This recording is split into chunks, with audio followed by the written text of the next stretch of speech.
Hello, everyone. Welcome back to this season with Saj podcast. It is I, your host, Sajeedahdahliah.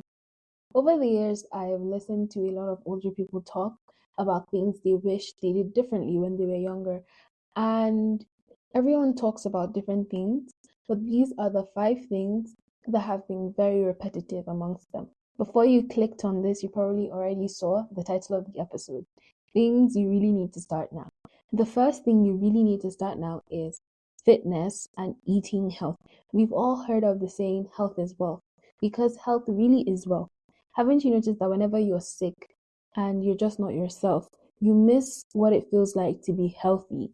That's when you actually appreciate being healthy more because your body is not doing what it's meant to do for you at that moment. And you're actually realizing how grateful you are for how healthy you were and you wish to get back to that healthy state. You scroll on social media and you see older people in their 60s, in their 70s, 80s being able to do things that normally old people are not meant to do. But why do you think that? It's because right from when they were younger, they were taking care of their body, they were eating healthy, they were moving their body, they were going to the gym, doing a lot of exercise. And sometimes you might tell yourself, oh, I'm going to start going to the gym. You might have that motivation initially, but eventually you get tired. And I feel like it's because you're not seeing the bigger picture. Think about your future. Think about the person you're going to be once you achieve that fitness goal. After all, everything takes time. Let me give you an example for someone who smokes. You don't just start smoking today and get lung cancer tomorrow. It takes time, even though that is not the perfect example, but you get the point I'm trying to pass across. Once you start going to the gym, you're not going to see progress tomorrow. It's going to take time. And no matter how long it takes, you're still going to see that progress. So you may not see it now, and that is totally fine because keep in mind when you're way older, when you're like a grandma or a grandpa, you're going to be moving your body efficiently and having fun with your grandkids, unlike other people that did not take their health seriously. And also eating healthy. A lot of us like to snack on processed foods. I'm not saying it's a bad thing because sometimes it's easier to eat processed food than to eat whole foods. If you're someone who is fortunate enough to have access to whole foods, I would recommend you start eating more whole foods. Not because it's right in front of you, but because it's good for you. Eat your carbs, eat your protein, eat your fiber, eat it all, but in moderation. Sometimes you wonder why your skin is bad. You have a lot of acne and irritation. It all goes back to your gut health. You're eating a lot of nonsense. That is why your skin is bad. Whatever you put into your system, it reflects on your skin. So if you want better skin, eat better food. For some people, their skin conditions are beyond your gut health. For those people, this advice may not necessarily work, but your gut health is a start. Looking after your gut health is a start to better skin. The next one is investing and savings. This is something I got into last year, or was it 2 years ago? I can't really remember, but it's very recent and new and fresh for me. My older sister is actually the one who motivated me to start investing in buying US stocks and Nigerian stocks. And not because I want to gain money fast and have money to spend. No, because I want to attain financial freedom at a certain age. And the thing about investing is you have to be really, really patient. You have to be really patient because it takes time to see your money growing. I used to be someone that would spend recklessly. It was always money in and money out for me. And I came to the realization that if I want to get to this certain place that I want to get to, this system that I already have is not going to work. So that is when budgeting came into plan. Whenever I receive money, I plan it. This is the money I'm going to spend going out with my friends. This is the money that goes into savings. And this is the money that goes into investment. This money goes into maybe food. Depending on the things that I spend my money on, I plan, I plan, I plan. And when it comes to money, I want you guys to really remember that you cannot be dependent on your parents forever. The same way right now they are not depending on their own parents. That's the same way you are not also going to depend on them forever. A lot of us are very fortunate enough to have parents that are extremely generous and have acquired financial literacy, and a lot of them invest in our futures. Maybe they have investments set up in our names that we can acquire in the future, or they invest in our education. And that's something that we should really be grateful for. But a lot of people do not have that.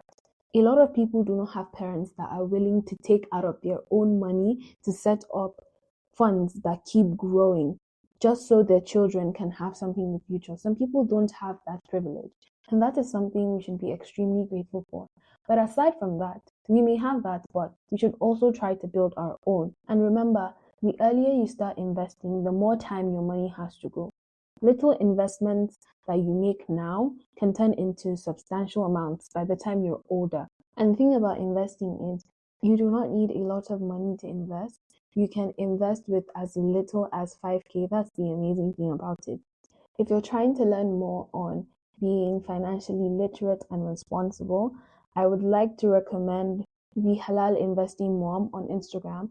I'm going to link it in the description of this podcast episode, and also MiaRoseMcgrath on TikTok. I'm also going to link her down below. She is a 23-year-old trying to attain financial freedom, and a lot of her content is really inspiring because we are in the same age range. So those two, Halal Investing Mom and MiaRoseMcgrath.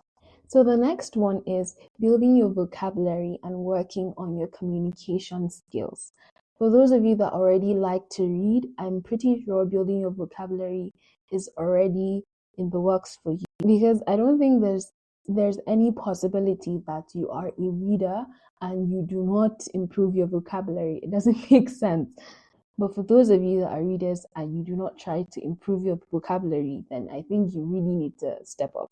But yes, improving your vocabulary and working on your communication skills. There's nothing more frustrating than trying to pass across information and people are not understanding what you're trying to say, or people are not listening. So if you're someone that feels like you do not know how to communicate clearly with people, it's very important that you build on that. We're fortunate enough to live in the day and age where we have the internet. So there are a lot of people that teach these things. You can go on YouTube, you can go on TikTok, podcasts. There are a lot of podcasts that teach people how to communicate effectively. And if you're someone that wishes to work with a lot of people, you really need to have to work on your communication skills. It helps you articulate your words better, avoiding a lot of miscommunication, and connecting with people would be so much easier for you. The next one is putting a lot of effort into school. I know a lot of people don't want to hear this. A lot of people would say school is a scam. But I personally believe that school is not a scam. School is meant to teach you something. It may not necessarily be math or geography, but school is meant to teach you something. For example, communication skills. A lot of people learn to communicate better in school because you're meeting different people from different backgrounds, different people with different values, different views on life. So for a lot of people, school does in fact teach them communication skills. And another reason why I would love to emphasize on the importance of school is because for some people, they're not as privileged as a lot of people. They don't have parents that would willingly sponsor their education. They don't have parents that can afford to sponsor their education. They don't have parents that can afford to do so many more things for them. They have to work 2 times, in fact 3 times harder than a lot of people that have this privilege. And they go into school and they look at this beautiful opportunity that has been provided to them, and they work so hard, they get good grades, they graduate, they go on to do so many great things. They provide for themselves, they provide for their families, and all this happens because they got that education. For a lot of them, they are first-gen graduates. They're the first person to graduate from maybe secondary school or university in their family, and they did all that because they got the education. That same education gave them a seat at the table of those who once seemed to be above them. So for some, going to school might get you places, and for some, going to school might teach you something that will be valuable to you later on in life. But overall, what I want you to see is that there is value in school and there is value in education. The last one I'm going to talk about is a bit carefree, it's not too serious, is you need to start living in the moment. Always remember, you are not going to be 16 again. You are not going to be 17 again. You are not going to be 18 again. You are not going to be 19 again. You are not going to be 20 again. Once you've left that stage in your life, you have left that stage in your life. So cherish those moments, because once it's gone, it's gone. You're never going to relive it again. But also at the same time, put so much effort into everything you do. Try your best to work hard. Because if there's one thing I will always say is, people do not regret starting, they regret not starting. You can either take my advice or you can leave it. Anyways, I hope you guys enjoyed this episode as much as I enjoyed recording it for you guys. Don't forget to leave a review on Apple Podcasts and Spotify. Spotify has comments now, so feel free to leave a comment. Or you can DM me at the Season with Saj podcast Instagram account. Or you can send me an email, sajeedahdahliah@outlook.com. Feel free to reach out. I enjoy having conversations with you guys on Instagram, and I love reading your reviews. I hope you have an amazing day. Bye!